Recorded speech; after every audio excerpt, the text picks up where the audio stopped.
My sister mocked my Admiral wedding look online. My revenge made seals rise and crushed her image. The chapel doors were closed. Behind them, 200 people waited, half of them Navy SEALs in full dress blues, the rest civilians who probably had no idea what was coming. I stood in the hallway staring at my phone, rereading a message that had come through 3 minutes earlier. Charlotte, you're really wearing that to your wedding. Cute. Do they let you salute the cake too? No congrats. No good luck. Just sarcasm on the day I was supposed to get married. Classic Charlotte. I slid the phone into my pocket without responding. There wasn't anything left to say to her. If there ever had been, she'd already drowned it in snide little comments like that over the last 20 years. And honestly, I expected worse. This was tame by her standards. I adjusted the cuffs on my white uniform. The fabric was stiff, perfectly pressed. The 4 stars on my shoulder felt heavier than usual, probably because I wasn't walking into a strategy room or an awards ceremony. I was walking down the aisle. To my left and right were 2 men who had been through hell and back with me, Hill and Torres.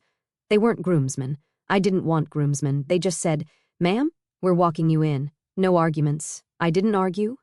Torres had a prosthetic leg, but he still beat most of the guys in mourning. PT Hill once pulled me out of a chopper crash in Kandahar with his arm half dislocated.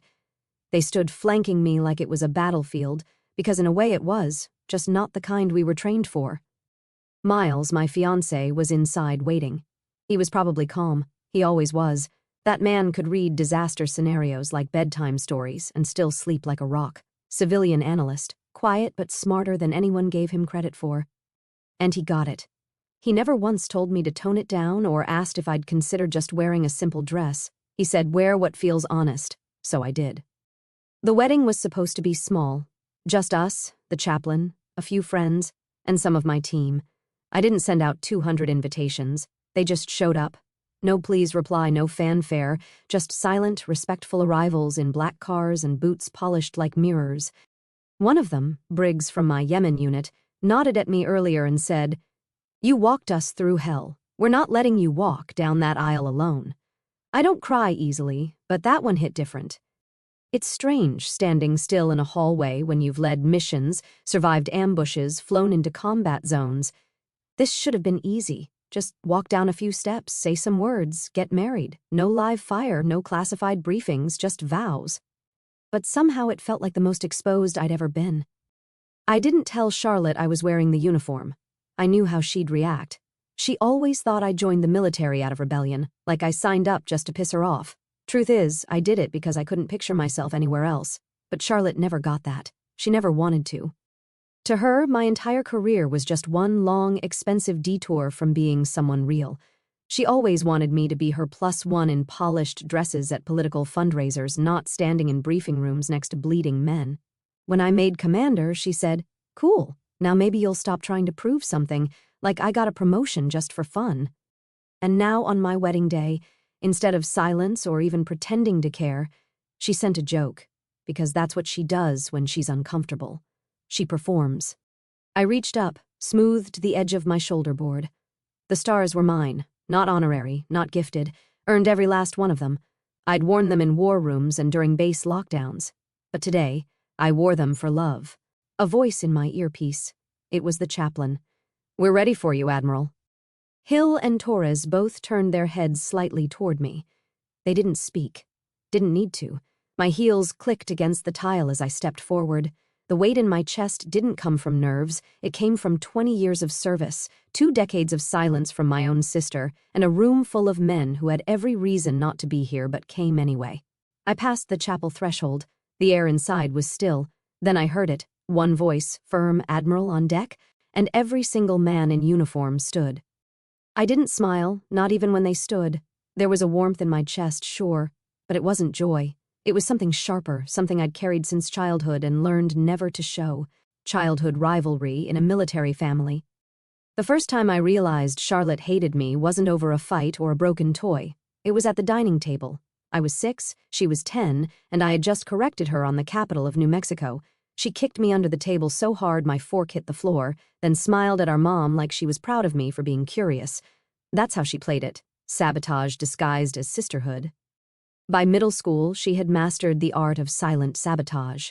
If I got a certificate for good behavior, she'd roll her eyes loud enough for the whole dinner table to feel it. If I made the honor roll, she'd accidentally forget to pass on the flyer, and every time she won something, and she always did, she made sure to thank Mom and Dad loudly for raising a real winner. They adored her. Or maybe they were just exhausted. Charlotte was magnetic in public, cutting in private. She'd wear pearls to student council, and then casually remind me I was too intense for boys. Once when I was 15, I asked if I could borrow her black flats for an ROTC banquet. She handed me the box, then told her friends at school I'd worn funeral shoes to a dance. I found out the next day when someone taped a dead flower to my locker. Mom was the buffer. She'd slip me poetry books, tell me storms made strong birds, not broken ones. Dad was neutral at best. He worked long hours for the defense contractor Lockridge and Yates and treated parenting like a weekend command post. He liked order, silence, and results. Charlotte gave him all three. I gave him questions, attitude, and ambition. Not the right kind either, the kind he thought belonged to men. But the moment I truly understood how far Charlotte would go came during senior year. I decided to apply to the U.S. Naval Academy. I didn't ask for her approval. I didn't even tell her until after I mailed the application. She laughed. Said, "You in uniform? What are you going to do? Yell people into submission?" Then one day, my acceptance packet didn't arrive. The academy said my transcripts were never submitted. I knew I'd sent them. I tore apart my room, my email, my folders, nothing. A week later, Mom pulled me aside. She found a sealed envelope with my transcripts in Charlotte's desk drawer. I confronted her. She shrugged, said, "I didn't think you'd actually go through with it," like she was doing me a favor, like she knew better. We didn't speak for 2 months. Not that it mattered. I reapplied, this time making sure everything was tracked and confirmed. When the second packet came, I opened it on the porch by myself. I didn't tell Charlotte. I didn't even tell my parents. I just circled the date in my calendar, packed my things, and left for Annapolis. At the swearing-in ceremony, I stood in a sea of white uniforms, heart pounding, hands steady. I spotted them. My mom blinking back tears. Dad, arms crossed. Charlotte in sunglasses, too big for her face, chewing gum like she was bored to death. She stayed just long enough to snap a photo for her social media and left before the anthem played. That night, she posted it with the caption, "Little sis finally made it to costume camp." I didn't reply. I didn't need to. Something shifted that day, the way I saw her, the way I saw myself. She was never going to clap for me, not in private, not in public, not ever. And once I accepted that, everything got easier. At the academy, I learned how to eat in 5 minutes, shine boots with spit, and absorb insults without blinking. But none of it was harder than growing up in Charlotte's shadow. That training started young, lasted years, and taught me the most important rule: respect doesn't always come from family. Sometimes it doesn't come at all. No one clapped at the academy. What did come was grit. I wasn't top of my class, but I was close. I didn't win awards for charm, but I led by showing up, shutting up, and doing the work. Charlotte once said I had the personality of a filing cabinet. I took it as a compliment. When I graduated, they called my name, and I stepped across the stage, uniform pressed, spine straight. My mom cried. Dad clapped once. Charlotte, she wasn't there. I found out later she had RSVP'd for the ceremony, booked a flight, then canceled last minute because a television anchor job opened up in Dallas. She got the job, I got the silence. I didn't expect more. That was the secret. Lower your expectations and you stop bleeding from predictable wounds. I learned that young, learned it at the kitchen table under polished smiles and backhanded praise. I didn't carry resentment from those years.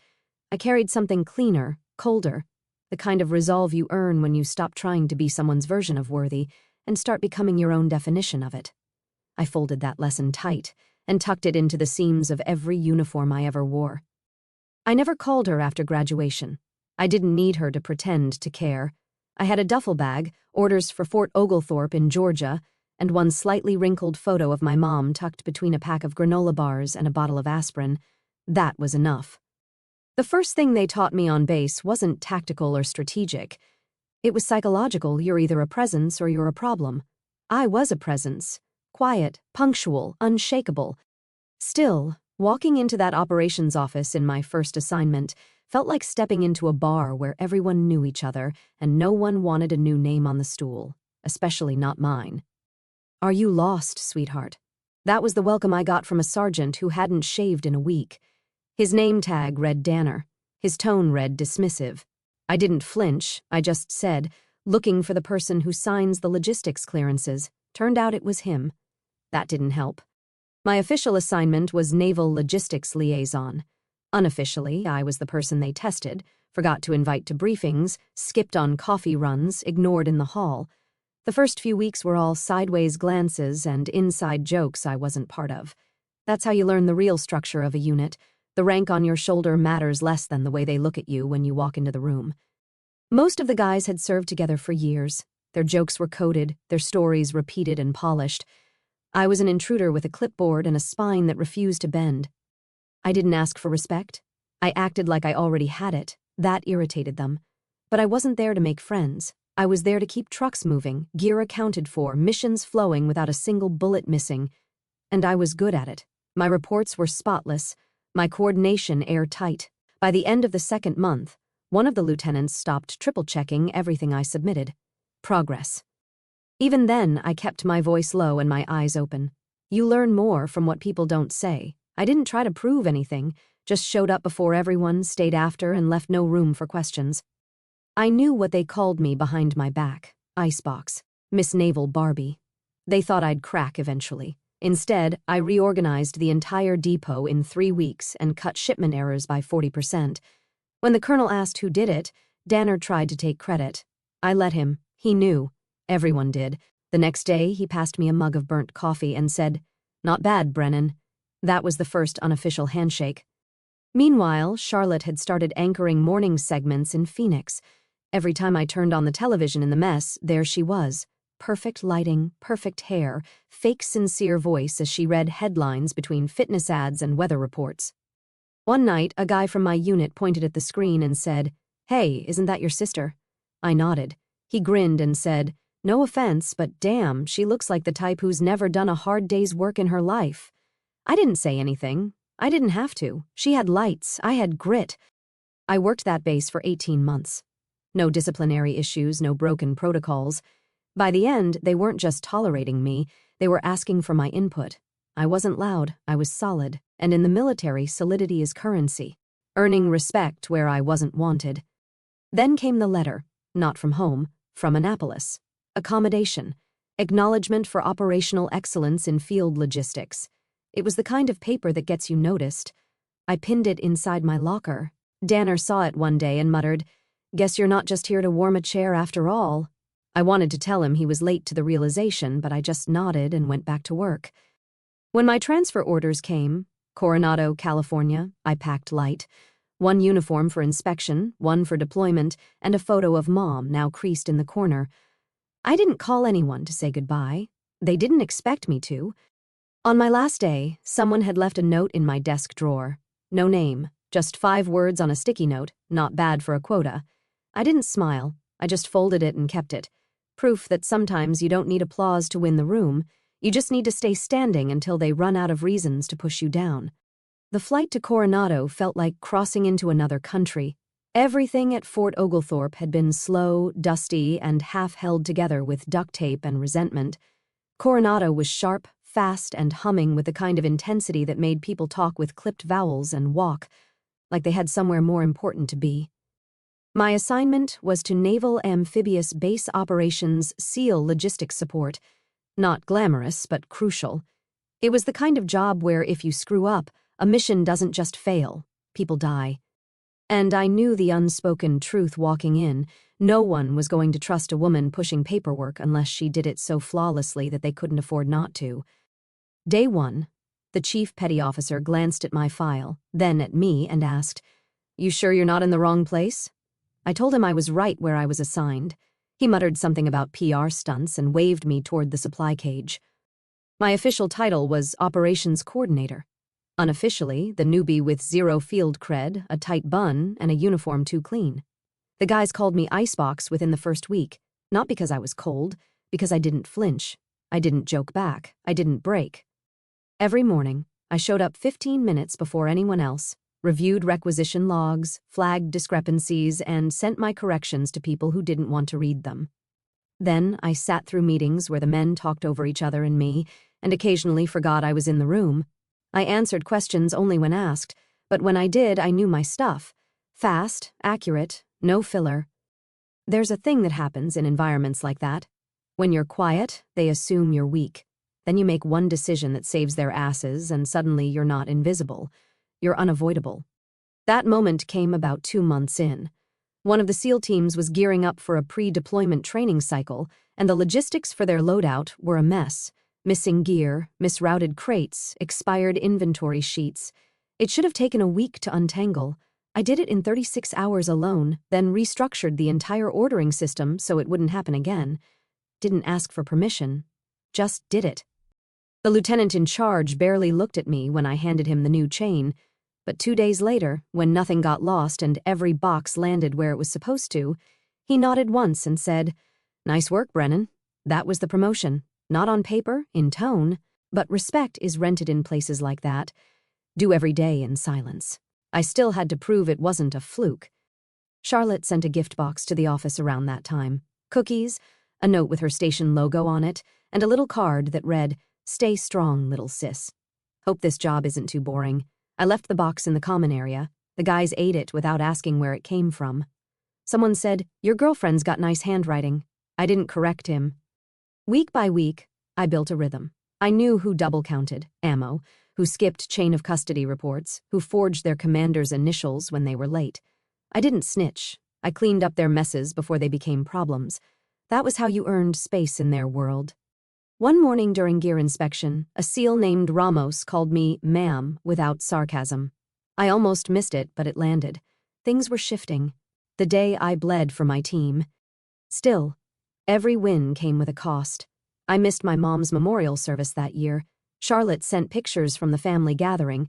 Everyone looked color-coordinated and over-polished. I looked at the photos for 2 minutes tops, then filed them into the trash. I'd sent flowers. I hadn't heard back. The base didn't care about my grief, or my sister, or the fact that I hadn't spoken to my father in 6 years. That was part of the draw. Honestly, the military didn't ask who you were when you arrived. It waited to see who you'd be under pressure. By the 6-month mark, I had a new desk closer to command, a recommendation from my lieutenant, and an unspoken agreement from most of the guys that I wasn't going anywhere. I'd earned my seat, not loudly, not quickly, but entirely. Then came the orders for a joint operation off the coast of Yemen. It wasn't supposed to involve me directly. I was logistics, not boots on ground.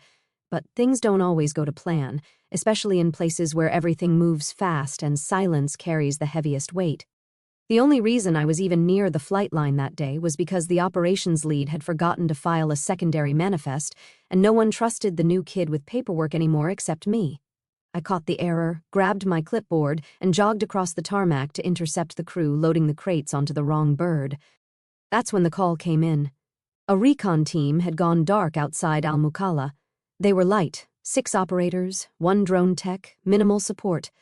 What was supposed to be a quick terrain mapping mission had turned into a nightmare. A local militia splinter group intercepted their route. By the time command had a signal again, 1 SEAL was already wounded. They didn't have time to wait for the scheduled QRF. I wasn't even supposed to be in that room when the scramble started, but I was there, standing behind a comm sergeant, watching the map shift red, listening to the static-ridden voices of men I'd packed gear for, trained with, helped write med logs for, now bleeding on a hillside in the middle of a country we weren't officially in. The officer on deck barked for available names. I stepped forward before I could think twice. He said, "You're logistics." I said, "I've trained with this team. I know their extraction codes, and I passed my weapons qual 3 weeks ago." He looked at me hard, then waved me in. That's how fast it was. We geared up, loaded in, and launched within 20 minutes. The desert at night is blacker than anything you'll ever see. It's not just darkness. It's a kind of silence that makes sound feel out of place. We dropped fast and dirty. No lights, no chatter, just boots hitting dirt and adrenaline screaming behind your ribs. They had set up a makeshift cover between 2 abandoned supply trucks. 2 men were pinned, one of them badly hit in the leg, the other taking pot shots to buy them seconds. I crawled the last 50 yards on my belly, sand in my mouth, blood in the air, bullets whining past my boots like angry bees. We had 30 seconds to either pull out or get shredded. I reached the wounded SEAL, Bryson, a kid barely 24, dragged him with one arm while firing cover shots with the other. My shoulder dislocated somewhere in the pull. Didn't matter. I cinched a tourniquet around his thigh and shouted medevac coordinates to the air support team. The extraction bird hovered long enough to rattle our skulls. By the time we lifted off, I had 2 shrapnel wounds and a cracked rib. I refused the stretcher, walked to the helo myself, Bryson's blood still soaking through my uniform. The pilot looked at me and said, "Ma'am, you're leaking." I nodded. "So patch the hole." They started calling me Iron Wing after that. Someone said it was because I never flinched even under fire. Another guy said it was because I flew out of the sky like a pissed-off angel. I never asked for clarification. Nicknames stick the way scars do, uninvited but earned. I spent 6 weeks in recovery back in Norfolk. They offered to pull me from duty rotation. Said I needed rest. I said I'd rest when my arm worked again. I spent the next month in PT, pushing through every grimace, every nerve scream until I could lift a crate without breaking form. Not because I was trying to be tough, but because the alternative was fading into the background again. While I was off rotation, Charlotte went on television to honor the military. She wore a navy blue blazer, threw out some buzzwords about sacrifice, then pivoted into a monologue about strong female voices in civilian leadership. She never said my name, but she showed a photo of me from Annapolis during the segment, cropped so my uniform and name tag were out of frame. I watched it from the rec room, still wearing a compression sleeve and smelling faintly of antiseptic. I turned the television off halfway through. One of the guys, Ramos again, looked over and asked, "You know her?" I said, "Not anymore." She took my spotlight, again. That's how it worked with Charlotte. She could stand next to you while cutting you out of the picture. She didn't need to lie. She just made sure the story fit her lens. But none of that mattered when I walked back into the logistics bay 2 weeks later, and the team stood up without being told. Just briefly. Just enough. One guy nodded and said, "Glad you're back, Iron Wing." That was it. Respect in the military doesn't come in speeches. It comes in silence. Doors held open without orders. Coffee left on your desk without names. Eyes that don't look through you anymore. I wasn't special. I was just steady. The one who showed up. The one who didn't miss. The one who ran toward the fire and brought someone out. The next rotation was already posted. My name was on the list. This time, no one questioned it. I hadn't been stateside more than 2 weeks before her name showed up again, this time in my inbox. Subject line, "Quick collab opportunity, media feature." Sender, Charlotte Day Brandon, not Brennan. The collab was her way of saying, "I already pitched your story to a producer and they want me to frame it." She wanted to highlight women in command roles for an upcoming docuseries on public broadcasting. Nothing serious, nothing too war-heavy, just enough medals to look inspiring, not so many it scared suburban moms. She wrote, "Think, lean in, but with camo. I'd love to sit down and sister source the tone." I didn't respond. 2 days later, the producer emailed me directly, said Charlotte spoke so passionately about my career and that they'd be honored to have me featured as a segment. Not a subject, not a guest, a segment, like I was a piece of footage they could drop between commercial breaks. I declined, politely but firmly. I wasn't mad. I'd just seen this pattern before. Charlotte didn't want to tell my story. She wanted to tell her version of my story. Back in high school, she once submitted a short story to a statewide writing competition. It was titled My Sister, A Study in Quiet Strength. I remember reading it in the school paper. It was a beautifully written piece of fiction that sounded suspiciously like a eulogy for someone still alive. She described me as stoic, background, reliable, and then compared me to a folding chair at Thanksgiving. Always there, never noticed, holds up the weight, but never gets asked to dance. Even back then, I could hear her voice behind the compliments. So when she posted the teaser trailer for the docuseries 2 weeks later, I wasn't surprised. She'd gone ahead without me. The segment opened with a slow pan of women saluting, then cut to Charlotte standing in a minimalist studio talking about her sister, the Admiral, as if I were an abstract idea. She never used my name. She didn't have to. She just said things like, "Some women lead with vision, others with silence. My sister, she does both. And I've always tried to bring her story to light, like I was some artifact she dug out of storage." The worst part wasn't the footage. It was the people who started reaching out afterward. Old college acquaintances, former neighbors, even my 3rd grade teacher, all messaging to say how proud they were after watching Charlotte's piece. Not because of me, because of how she had told it. And Charlotte, she sent a follow-up email. No subject line, just one sentence. See, we made a great team. That week, I was up at Fort Dalton overseeing a transitional training module for incoming junior officers. One of the guys from SEAL Team 5 pulled me aside. Big guy, heavy accent, 3 deployments deep, said his sister once tried to take credit for a foundation he started after coming back from Fallujah. I asked what he did about it. He said, nothing. I just kept building the damn thing. It stuck with me. I didn't respond to Charlotte's email, but I did respond with action. I submitted my own internal proposal to Navy Command, quietly through the right chain, for a mentorship initiative aimed at female enlisted candidates. Nothing flashy, just structure, access, accountability. 6 weeks later, it was approved. I started spending every Thursday night at the base learning center. No cameras, no press, just 3 or 4 women at a time, sitting across from someone who'd been through the grinder and was still standing. One night, a young corporal named Jana asked if I had siblings. I said yes. She asked what she did. I paused, then said, media. She tells stories for a living. Jana smiled. That's funny. You kind of do too. You just use different tools. It wasn't meant to be deep, but it landed.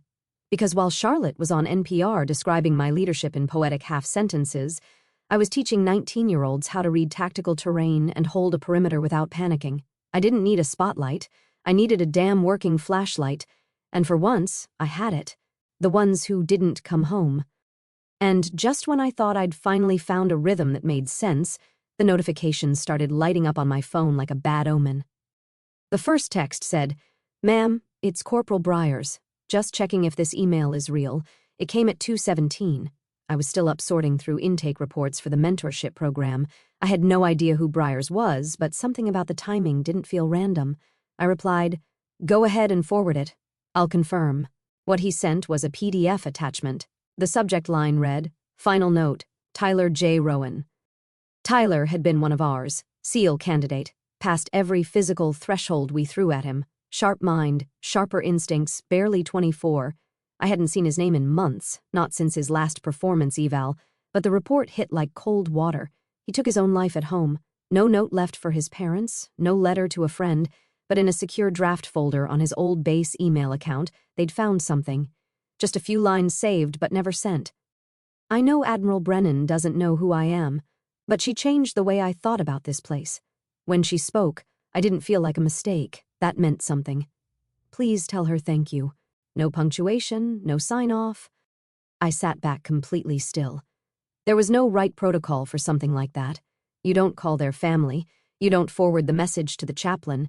You just read it and carry it. I printed a copy, folded it once, slid it into the front pocket of my uniform binder, right behind the first deployment orders I ever signed. The next morning, I walked into the command office and requested an emergency review of the SEAL mental fitness structure. You'd think, after 20 years, the Navy would have nailed this. But what we had was a scattered checklist and a pamphlet with a hotline that half the unit didn't trust. I wasn't interested in therapy brochures. I wanted human contact. Monthly check-ins, scheduled and enforced, one-on-one sit-downs, not checkboxes. The paperwork pushback was instant. Logistics, manpower, risk assessment, everything but logic. But I kept going because I wasn't doing this for a system. I was doing it for a kid I never really knew, but who for one moment thought I saw him. And apparently others felt it too. That week, 2 more anonymous notes found their way into my inbox. One was scribbled on the back of a torn cafeteria schedule and scanned. The other was typed in courier font, like someone was scared to attach their real writing style. Both said the same thing. Thanks for saying it out loud in that training room. We didn't know anyone saw us. No names, no ranks, just echoes. I shared them with no one except Lieutenant Jack Baines, my second-in-command and one of the few people I trusted to call me out when I was being too polite for my own good. He read both messages, handed them back without a word, then said, We're losing more to silence than to combat. That's a leadership failure. Not yours, theirs, Bren. So we started building something under the radar. We called it Operation Glass House. Weekly peer-led check-ins, no command structure, no salutes, just a room, coffee, a closed door, and honesty. We made it opt-in, then quietly made sure every team leader opted in first. By month 3, participation was at 84%. There were no selfies, no tweets, just people breathing easier. Charlotte, meanwhile, posted a video of herself at a panel in San Diego, talking about the emotional resilience of women in leadership, with my image blurred behind her on a slideshow. She captioned it, "Proud to be related to this legacy." I didn't even flinch this time because by then I'd started to understand something. The loudest people weren't always the ones leading. They were just holding the mic. Real leadership, the kind that changed outcomes, not just optics, usually happened in rooms with bad lighting and dented mugs, like the one I walked into on a Thursday night and found Corporal Ava Lynn waiting. She stood when I entered, said, "You probably don't remember me, but you yelled at my squad last winter for losing track of formation timing during storm drills." I nodded. "Sounds about right." She smiled. That was the first time I realized someone expected me to get it right, not just survive. We sat, talked, nothing deep, just real, and it was enough. The binder with Tyler's note stayed in my office drawer after that, unopened, but always nearby, not as a symbol of loss, but as a reminder of how little it takes to be remembered for showing up, becoming commander of SEAL Team 9. And when the memo from SEAL Command landed on my desk requesting I take over direct oversight of SEAL Team 9, the only thing I thought of wasn't the rank or the logistics or even the new ops tempo. It was the fact that I now had a seat at the exact table that used to ignore people like Tyler, and I had no plans to waste it. The first time I stood in front of SEAL Team 9, nobody clapped. It wasn't cold, it wasn't disrespect, it was calculation. I wasn't what they expected, especially not for command. They looked at me like I was there to pass time, not orders. That didn't bother me. What did was how quietly they kept their distance. Not one asked about my record. Not one challenged my leadership face to face. They were waiting, for failure, for permission to ignore me. So I gave them none. The base at Fort Miramar wasn't much, just a converted training compound with gear that still smelled like 2009. The first order I gave wasn't strategic, it was structural. I ordered the break room remodeled. That's how I knew who was paying attention.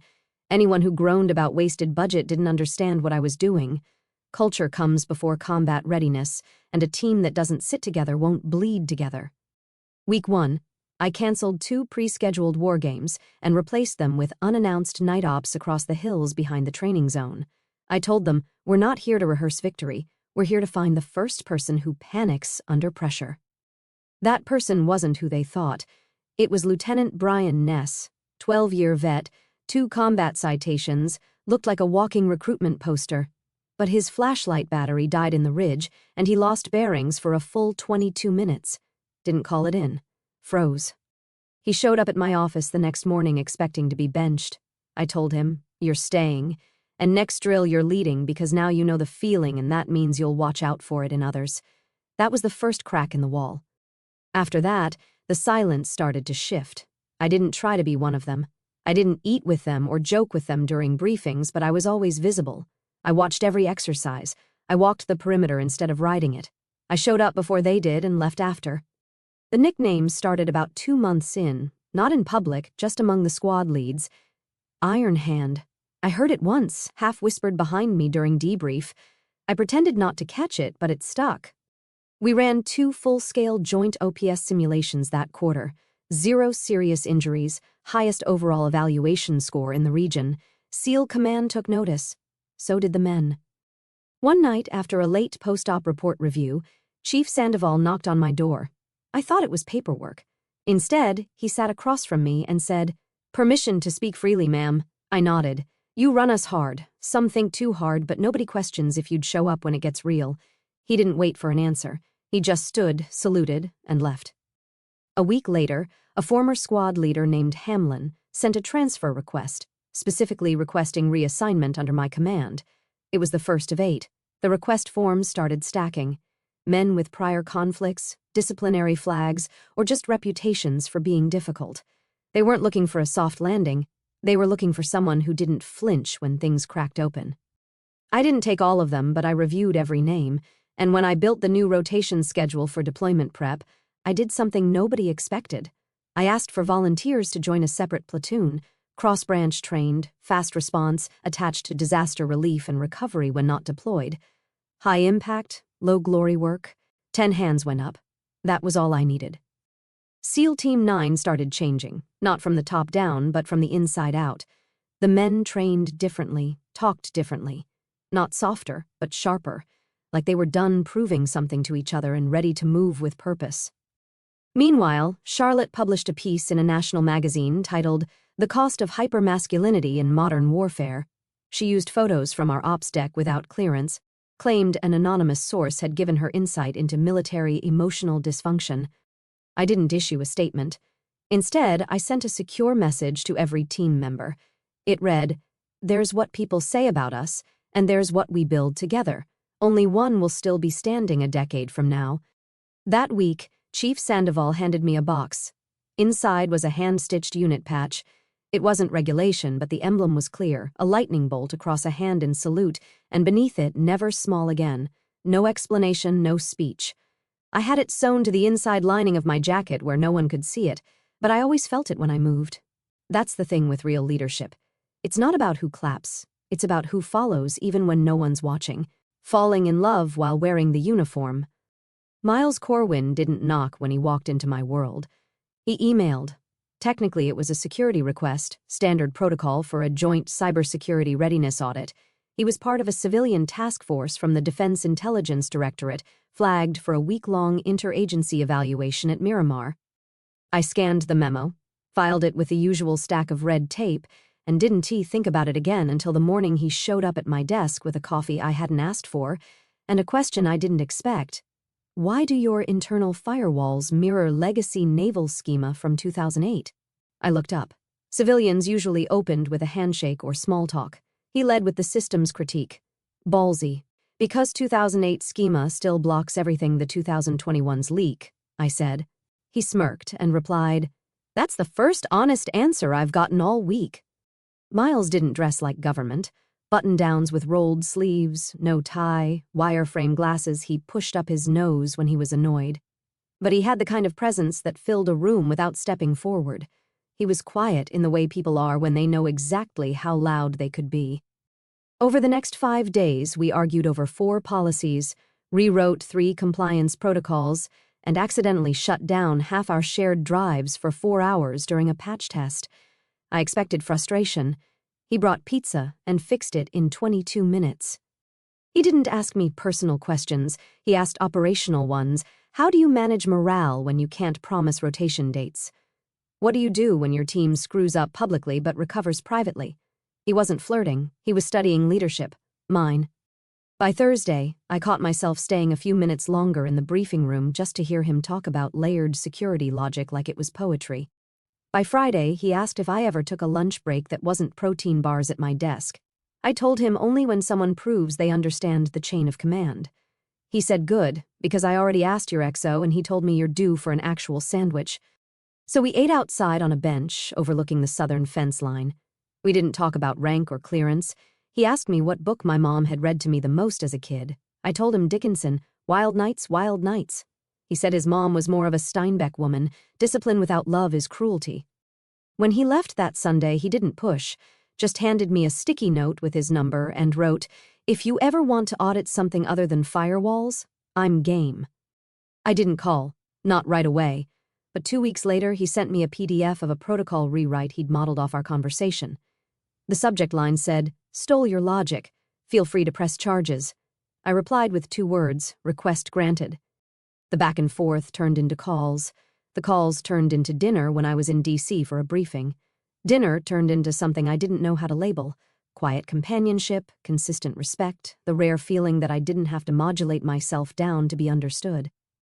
Miles never once asked me to soften. He didn't flinch when I told him about lost men, missed calls, injuries I still felt in my spine some mornings. Instead, he said, "I don't love what you do. I love how you do it. That's what matters." We didn't move fast. We moved deliberately.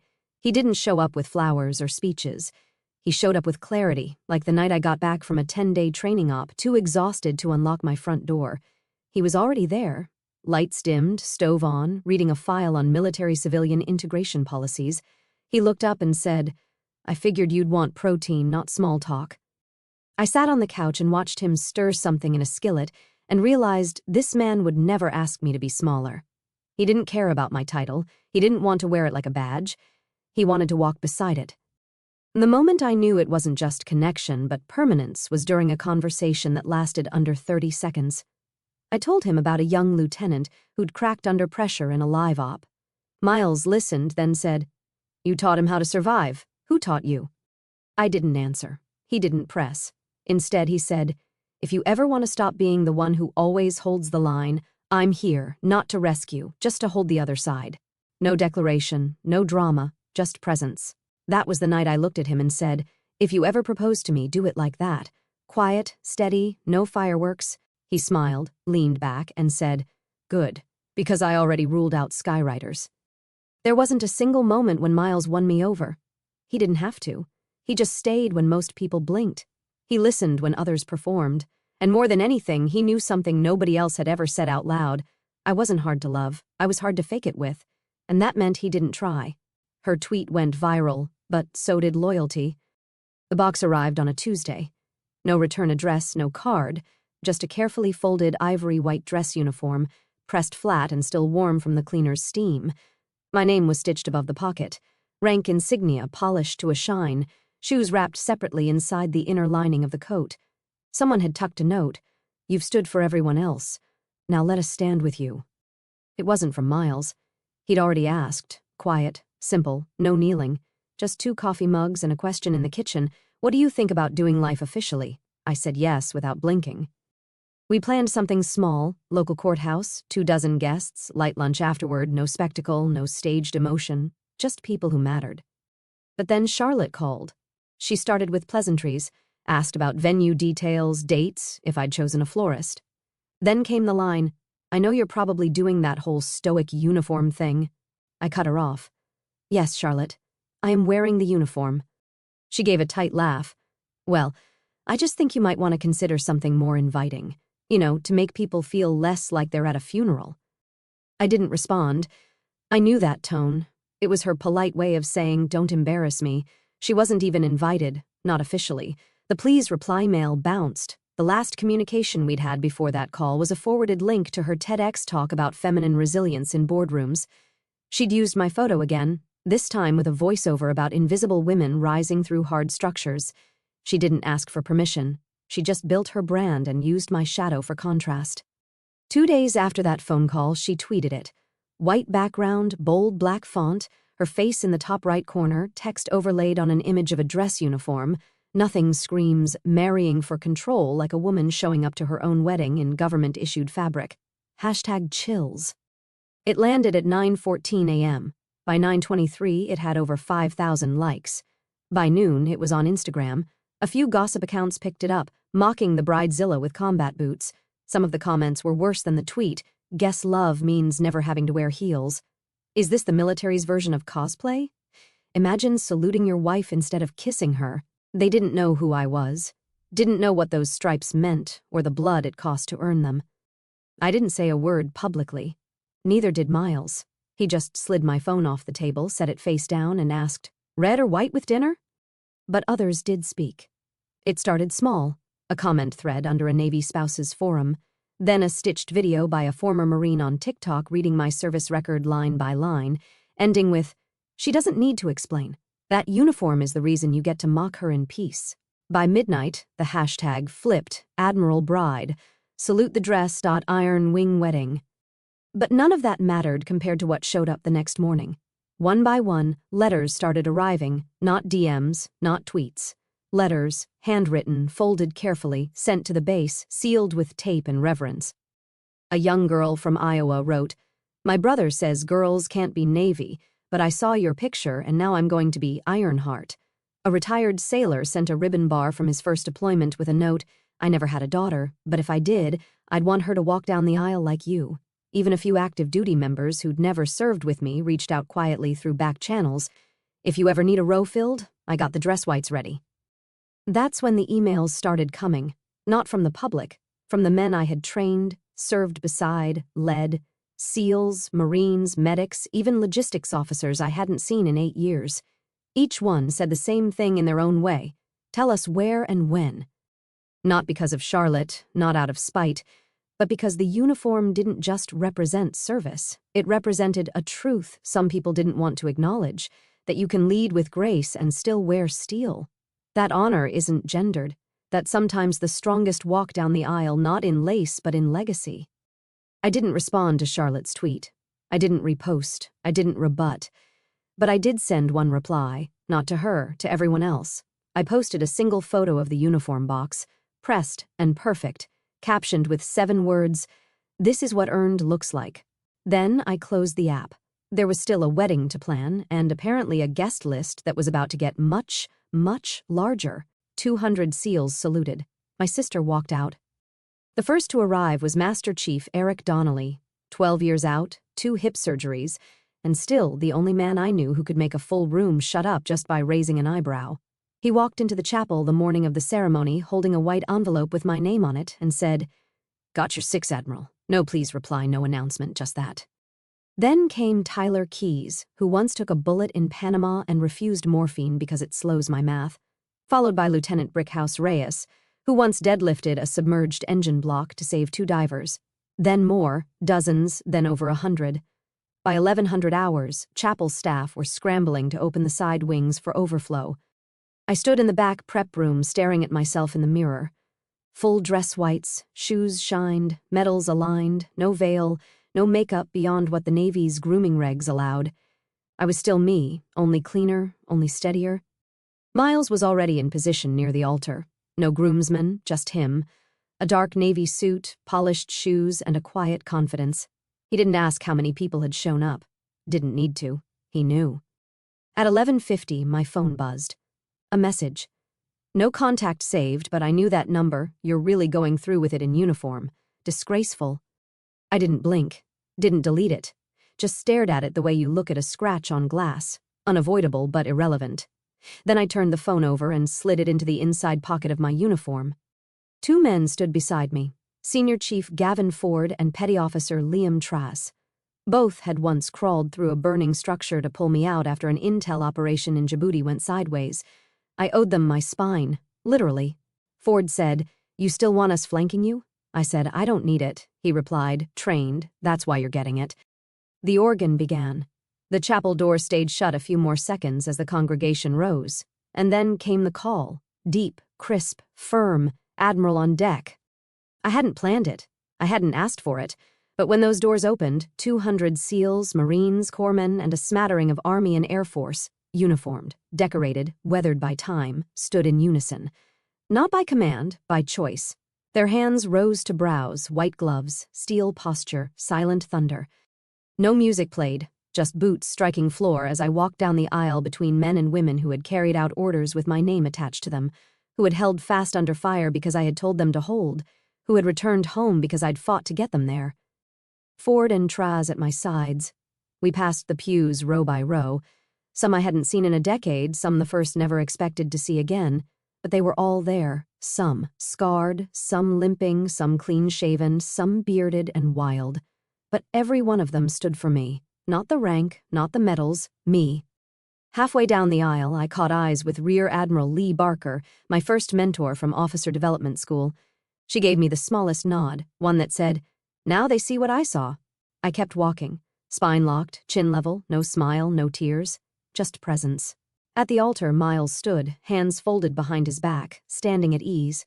No grin, no nerves, just absolute understanding. The chaplain was Lieutenant Commander Rupert Langley, a Navy lifer with a Boston accent and a broken wrist he never fixed. He gave us a nod, opened his binder and began, but no one sat. Not yet. Because when the last echo of Admiral on deck died down, it left something else behind, reverence. We didn't start with vows. We started with silence. Earned silence. And when Langley did begin, his voice was low, steady. He spoke of commitment, not just to each other, but to duty, to purpose, to choosing every single day to protect what mattered, whether that was a nation or a marriage.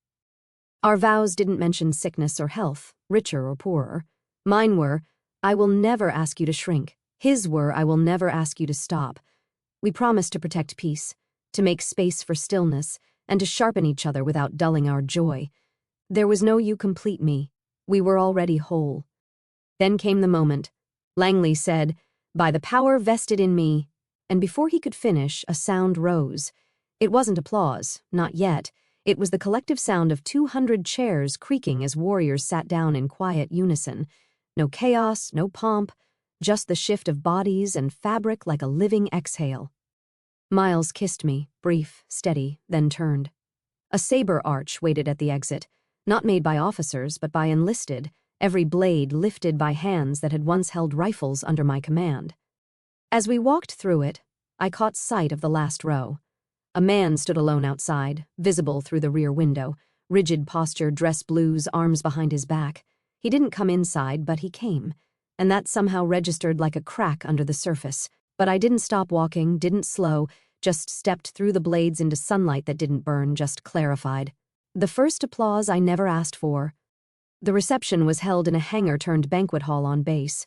Nothing fancy, just long tables, folding chairs, and people who didn't need floral centerpieces to feel something.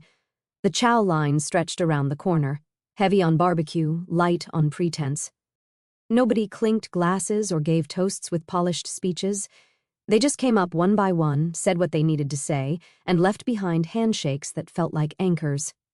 At some point, after the third plate of brisket and someone's off-key acoustic cover of Simple Man, I stepped outside. My dress whites were still flawless, but my hair had started to come undone in the breeze. I didn't care. It felt good not to care for once. The air was cool. Spring in North Carolina always had that sharp edge of salt from the coast. I stood by a railing overlooking the field where we'd held morning drills. Quiet now, just crickets and the low hum of base generators in the distance. That's when Petty Officer Miller approached. Big guy, tatted sleeves, broke his hand once punching through a steel hatch because someone was trapped inside. He stood next to me for a minute before saying, "I didn't salute you today because you're an admiral. I did it because when my brother died, you sat in the hallway with me for 6 hours and said nothing." I didn't answer, just reached over, squeezed his shoulder, then he walked off. People came and went in waves. Some shared memories, some didn't say a word. Others gave me side glances, small nods, gestures that carried weight in the way only silence can. A few brought up my mom. No one mentioned Charlotte, but I knew she had been there. I hadn't seen her face in the chapel, hadn't expected to, but I'd caught the unmistakable shape of her hair in the last row, tucked in a seat far enough back to vanish if you blinked. She hadn't stayed. She never does. At midnight, after the crowd thinned and Miles was busy corralling someone's wild toddler from crawling into the cake table, I went back to my quarters. I peeled off my uniform one layer at a time, each medal and button landing on the desk like a quiet punctuation mark. Then I checked my phone. No new message from my father, but one email had come in. No subject line, no signature, just a plain white field of text. "They stood because you made space for them too. You never raised your voice. You raised their worth. And I saw that today, finally. I'm sorry. I laughed when you said you wanted this life. I see now. It was never about chasing our approval. It was about leading without needing it. We don't salute blood. We salute truth. See you, Charlotte." No love, no emojis, no plea for a reunion. But I read it 3 times, and the part that stuck wasn't the apology. It was the line about truth. Truth doesn't demand forgiveness. It demands recognition. And maybe, just maybe, she'd started to recognize something in me that had always been there but never fit her version of worthy. I didn't respond. I didn't forward it. I just left it there. Later that night, Miles curled up beside me on the couch.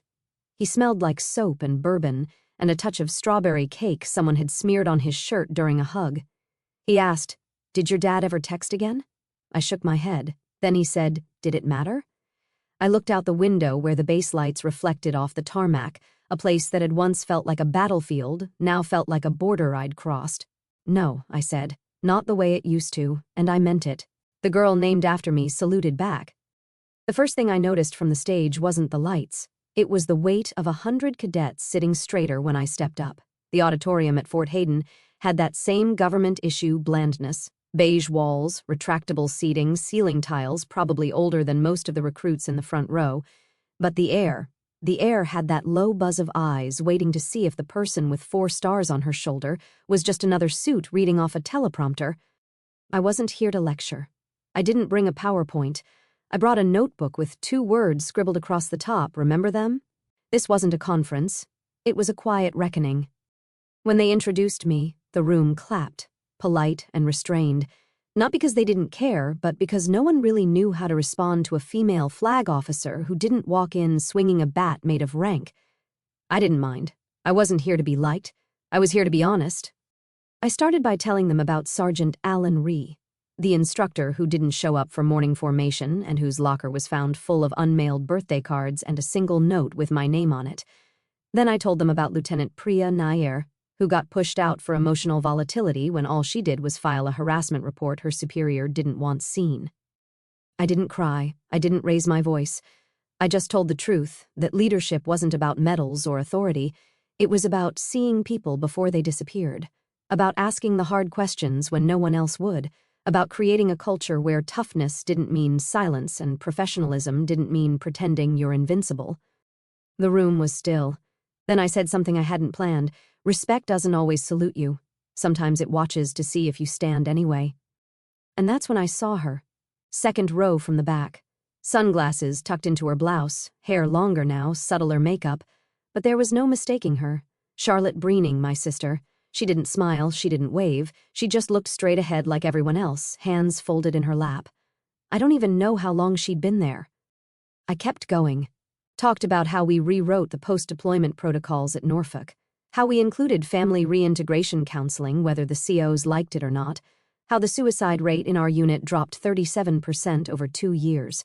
No one clapped for that, but I saw heads nod. And then I closed with the truth that stuck in my throat more than any war story ever did. My mother once told me storms weren't meant to stay grounded. I've tried to live by that, but what I've learned more than anything, what I want every single cadet in this room to remember is this. You do not lead by being louder. You lead by listening longer and showing up again and again, especially when it's easier to walk away. I stepped back from the mic. The applause didn't erupt. It rose, slow, real, not polite, not obligated. It came from somewhere deeper than protocol. And the first person on their feet was Charlotte. No dramatics, no gasp, just her rising from the second to last row like it was the most natural thing in the world.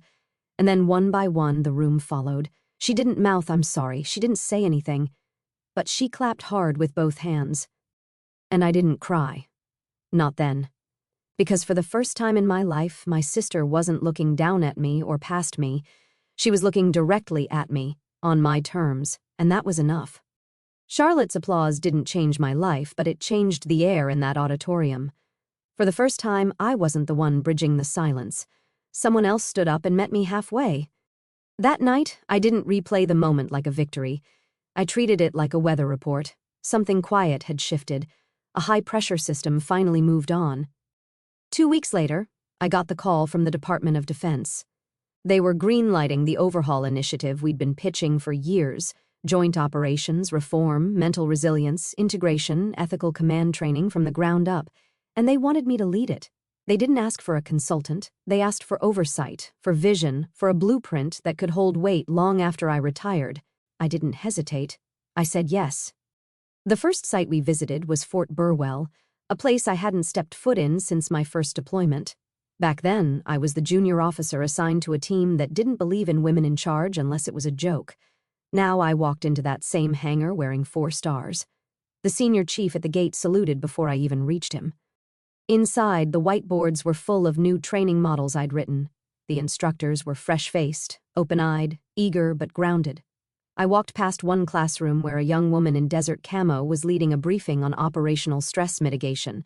Her voice was steady, confident, and sharp. She turned slightly when she saw me through the window. Her name tag read, Patterson, A. I blinked. That name had weight. After the session, she came up to me, didn't stumble over her words or try to impress me.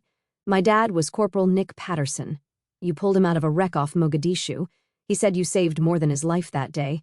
He named me after you. I didn't know what to say. I just shook her hand, and she gripped mine like she meant it. That's what stays.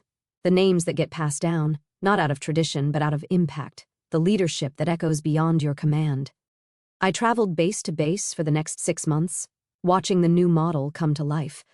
Units that used to burn out their people now had embedded mental health officers. Evaluations included not just tactical metrics, but leadership empathy scores. Soldiers who'd never been listened to before now had a channel to speak up without risking their career. At Camp Monroe, a second lieutenant pulled me aside after a seminar. "Ma'am," he said, "I didn't think I belonged here until I read your training doctrine. I thought I was soft. Turns out I was just human. I told him that's the hardest thing to be in uniform. And then came the message from the White House. I'd been nominated for the Department of Defense's Excellence in Ethical Command Award. I wasn't sure I wanted it. Titles felt small after all this, but I accepted. The ceremony was hosted at the National Defense Auditorium in Arlington. Packed house, officers, civilians, cadets, brass. Miles sat in the front row. So did someone else, my father. He didn't sit tall like he used to. His shoulders were a little slouched, his hair thinner, but he wore a gray suit. Not his uniform, no medals, no ribbons, just himself. He stood when I walked on stage. So did half the room. The applause was fast, loud, and unrelenting. But it wasn't the clapping that stuck. It was the moment I looked right at him and he didn't look away. When I reached the podium, I didn't start with a quote or a joke. I just said, "We can't control how we're raised. We can only choose how we lead," and I meant it. After the ceremony, I walked outside into the warm spring air. A line of cadets waited to shake my hand, and I greeted them one by one. Some gave salutes, some gave smiles. A few even gave thanks. And then he stepped forward. My father. He didn't speak right away, just took off his cap, held out his hand. "I'm proud of you," he said. Then quieter, "And I'm sorry it took me so long." I nodded, not because it erased anything, not because I needed it, but because truth, when it finally arrives, doesn't have to be dramatic. It just has to be real. That night, Miles and I ate leftover Thai food at home, our boots by the door, his tie undone. I sat at the kitchen table scrolling through my inbox. A message from a former SEAL blinked at the top. "Still thinking about your wedding, ma'am. Never seen that many tough guys cry in one room." I smiled, showed it to Miles. He read it, then asked, "You going to write back?" I typed, "Some salutes stay with you longer than silence ever did."